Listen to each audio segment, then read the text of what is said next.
Focus. Ideate. Innovate. Enable.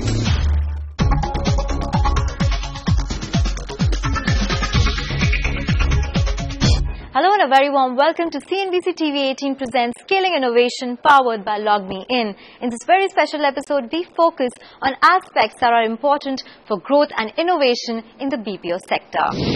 Business process outsourcing started in India around the mid-1990s. Today, this sector is the fastest growing segment of the IT industry. The sector has today graduated from just being a cost-saving engine to a stage where they are now working on a host of exciting research, knowledge processing, and new product development projects. Scaling Innovation brings together eminent industry leaders to discuss and deliberate the possibilities and innovations the BPO sector has to offer in India and the road ahead. India has an extremely large and talented young workforce. And India provides a lot of different services to companies around the world. What we are going to explore today is how can all of these companies, the BPOs that operate in India, drive innovation and really scale innovation to be able to serve customers even better. In a real world, we are competitors. We would rarely share insights, but this is a panel where I'll get to hear from my peer group how they're dealing with this hot button, which is going to be transforming the industry that all of us are in. So sharing some thoughts, sharing ideas, debating such an interesting topic. We're very excited to see how the day goes. What is the impact that my peers are looking for from their customer network? I just want to get a sense of what those themes are and see how aligned are some of the issues that we are grappling with and some of the nuances that we are trying to address, and how do they resonate with how my peer group is thinking. To discuss what further course can be adopted to scale innovation in the BPO sector, renowned industry leaders got together to highlight challenges faced by this sector. Let's take a look. Why don't we begin with some introductions. To my extreme left, we have Mr. Partha Sarkar, who's the Global MD of Hinduja Global Services, HGS. Right next to him, we have Mr. Sanjay Mehta, who's the MD of Teleperformance in India. Next to him, we have Mr. Rajesh Subramaniam, who is the MD and CEO of FirstSource. Right next to him, we have Mr. Sandeep Sen, who's the Global CEO of Aegis. And to my immediate left here, we have Mr. Larry Angelo, who's the SVP of Sales at LogMeIn. So thank you everyone for joining this discussion today.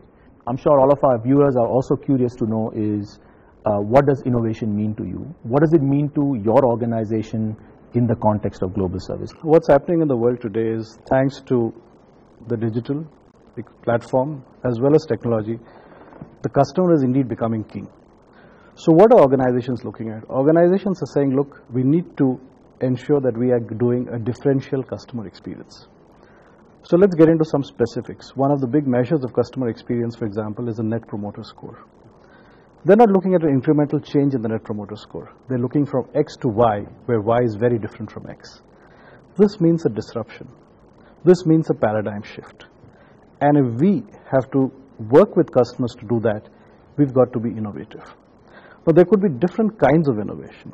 Again, in this BPO business, one is process innovation. By saying, how can you make the process deliver much better results as far as customer experience is concerned? Sanjay? So the innovation has got to be at three levels.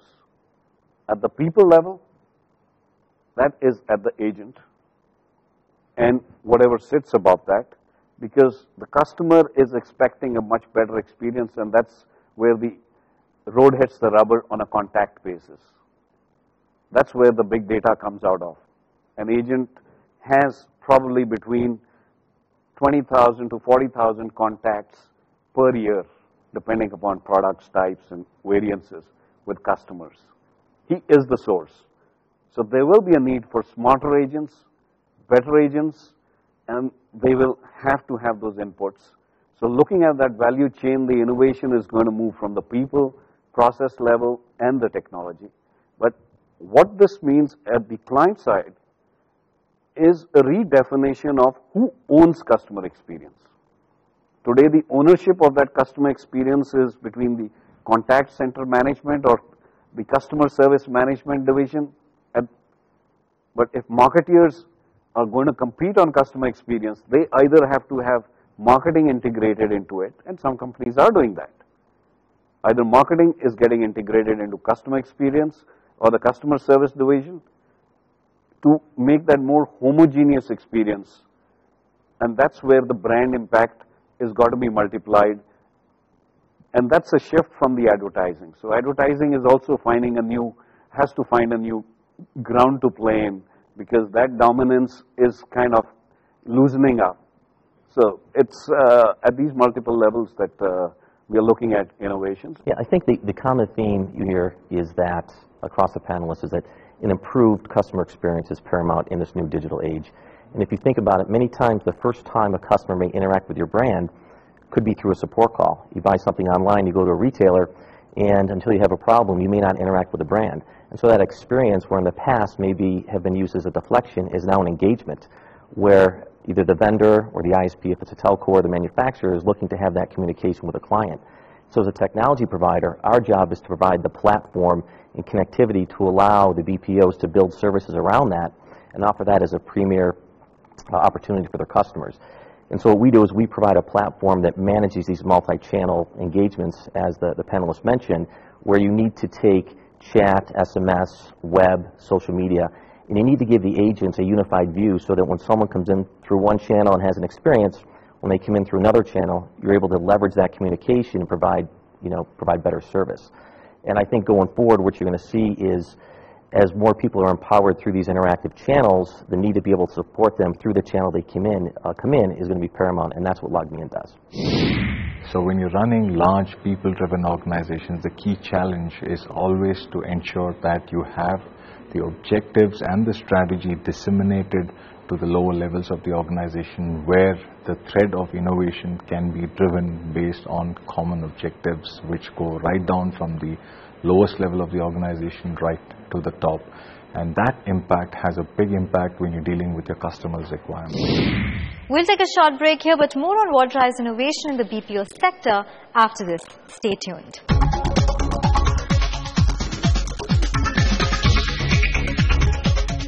Welcome back. You're watching CNBC TV 18 presents Scaling Innovation, powered by LogMeIn. Let's head back straight into the panel and find out what other aspects are important to drive innovation in the BPO sector. What are some of the steps you are taking to kind of foster this culture of innovation and to encourage them, right? So it's not just about asking them to innovate, but how are you supporting that, incentivizing through rewards, etc. So would you please throw some light on that? Maybe start with you, Partha, again. Okay. So we started, as I said, with Kaizen.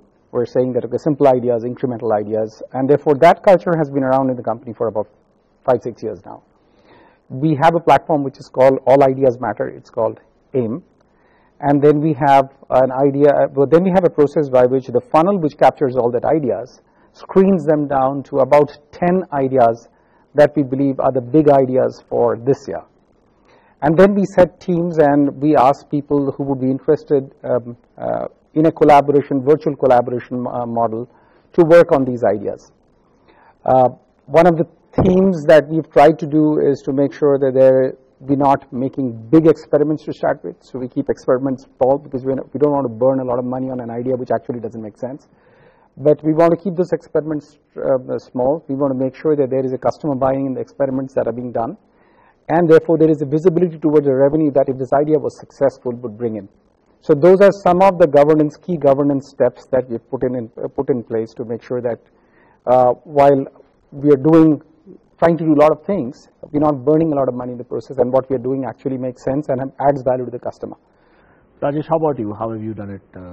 So the clear framework that we adopt in identifying top talent that will drive the ideation and the execution of what will take the company in addressing the requirements of our customers is a process that drives innovation within the company.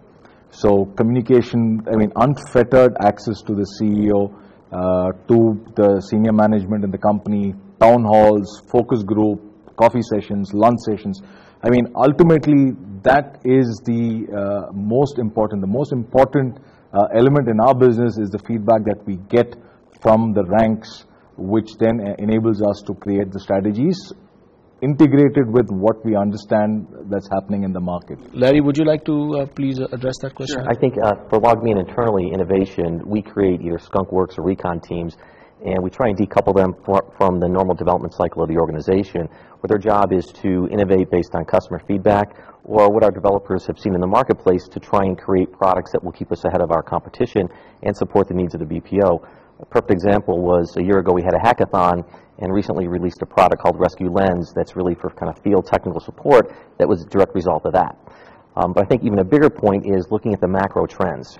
Right? Some innovation will come internally, but you have to look at the macro trends where you have cloud mobility, and specifically a topic we haven't spoken about yet, really the Internet of Things, where Gartner states that by the end of this year, up to 5 billion devices will be connected to the Internet, and by 2020, it'll be up to 25 billion devices. So in addition to connecting devices to the Internet, that creates a great support opportunity for the BPO. Recognizing the customer as the focal point has come in a new way and a new meaning, and that's playing out in different forms, and we've had some learnings in today's discussion out of that.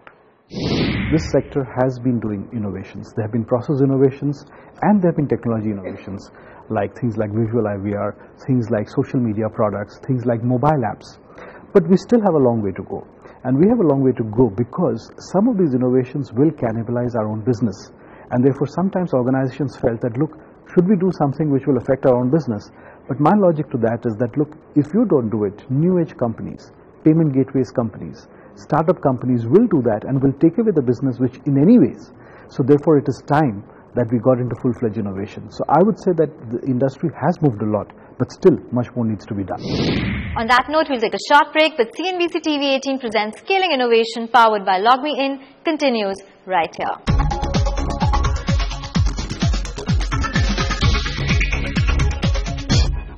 Welcome back. You're watching CNBC TV 18 presents Scaling Innovation powered by LogMeIn. Let's now hear from the panelists what they have to say about growth and development in the BPO sector. A lot of buzz around startups. A lot of startups have, over $1 billion valuation. That seems to be the, the name of the game these days. But, in terms of what you are trying to do as innovation, what is it that you are looking for, and how does it add value to you? I think the startup ecosystem keeps us rooted to reality and helps us get a gaze into the future of ideas which are today could be unbelievable or could have such a material impact in the future that it might not succeed currently. But what the startup ecosystem does for us is helps us understand product innovation. Ours is a services business. So it's very difficult for me to create a DNA of product innovation within the business. The best way I can do it is create a network of alliances to help feed into the services business, which then get embedded with the products and creates a proposition for the customers. The startup ecosystem gives me an extremely valuable source, whether I'm looking at innovative training methods, recruitment methods, whether I'm looking at the framework of analytics, whether I'm looking at the framework of deflection of contacts. All these are available to me from the ecosystems of partners that we have, in the startup being a very important one. Partha, do you agree with that? Do you have a different? Yeah, I completely agree with what Rajesh said. I think our approach to this has also been the same. It's when we started off, it was really a make or buy decision. As a service company, do you invest in platforms and make them yourself? It has its own risks, it has its own payback, it has its own things that won't work, and therefore the money will be burnt. So we've gone the way that Rajesh talked about, which is essentially around creating a community of, so our M&A team is actually not necessarily looking for big deals. They're also connecting with startups at a very early stage, very, very early stage. So it's not at a stage where the startups are at astronomical valuations that you see startups today. So for us, startups definition is a little different. So looking at technology concepts that we believe will make sense, and therefore we're looking at very small teams of people who don't really have that much visibility in the market. So it's a different kind of a search process that goes through identifying technologies. And we have a corporate venture capital fund, which is at $25 million, and that's what we are looking at, seeding some of the capital into these startups that we find will make sense. What is your approach to making sure that this, whatever that innovation might be, it's truly delivering value. It can be monetized, it can be, even productized. So, how would you address that? Sure. Look, we see monetization of innovation in two aspects. One is that does it make you a differentiated player? Because if it does make you a differentiated player, it puts you apart from the market. It is a case study to show other clients and gives you a much larger market share. Secondly, in some of these innovative products where you've productized it, like we've productized our social media product, the margins can be far, far higher. Overall, you see, the whole aim of this innovation should be is it delivering today to the client what the client is looking at? Is it something that the other competitors are not being able to deliver? Larry, how about you? How do you facilitate or enable monetization, or just making sure that IP is translated into value? Sure. I think for us, it's more about supplying the technology to the BPO so that they can create innovation. And I think one of the ways we do that is we try and stay ahead of the trends, as we spoke before about cloud mobility or even the Internet of Things. And so as we continue to evolve our platform, it's in support of where we see industry trends moving. As a result, as the BPOs start to modify their service offerings, as I mentioned before, combining their IP with their best practices, we need to stay ahead with a technology platform that they can build upon and provide that uniqueness. Because I think at the end of the day, it's going to come down to who has a unique offering with case studies that supports something specific to a financial services person, healthcare, telecom, or even retail. And so we really try and stay as far ahead of the trends as we can, so as they build up their practices, there's synergies between our platform and the service they're looking to provide. Right. Now, all of this innovation can't be without its own set of challenges. So what are some of the challenges that you faced, and how have you addressed those within your organization? Well, this is a world full of opportunities, as Larry mentioned, Internet of Things leading to support of things. At the same time, when we mention disruption, the challenges and opportunities are going to go hand in hand, but one of the things that one has to be prepared for, which we started about 5 years back on this journey, was to prepare for greater security of services, greater security in the networks at people level through the value chain. Security is becoming a worldwide greater concern, and networks being interlinked across cloud now opens up a new paradigm of things. The third-party providers, and we sit at the end of the chain where everything has to interact. So we have the risk exposure of almost everything that is above us, not necessarily which is within our control or which is only what is sitting with us.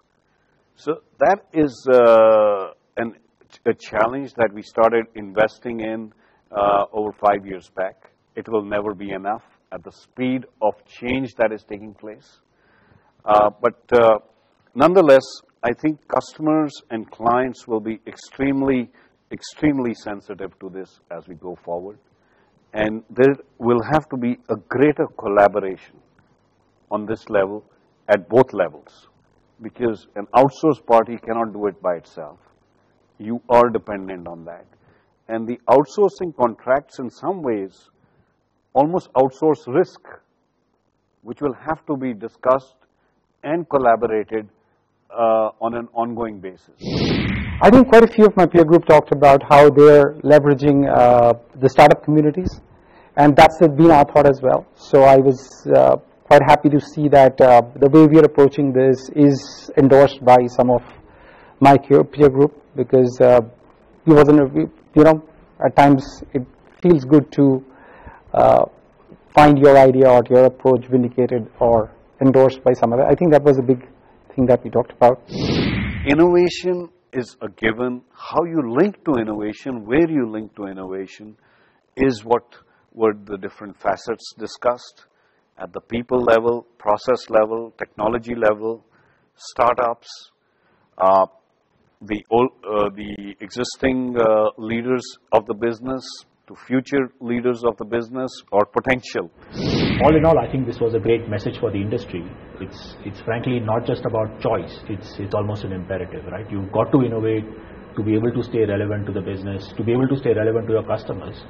If you're only talking about costs, then very soon that same customer can tender that RFP, somebody else will take it for a lower price, right? And it's not just about these companies, it's about the entire country. If we as a country are not doing more to innovate, then you'll have other countries where the work will move to. It's a significant employment generation opportunity for the country, and by constantly innovating, we can stay at the forefront of this sector. Well, as the challenges facing the BPO sector are now in focus, we hope that the industry makes a breakthrough with a positive impact on the clients and an innovative model to make the sector future ready. That's all the time we have on this show. From the entire team here, goodbye and thank you for watching.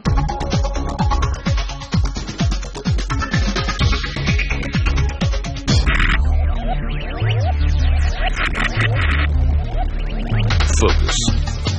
Ideate. Innovate. Enable.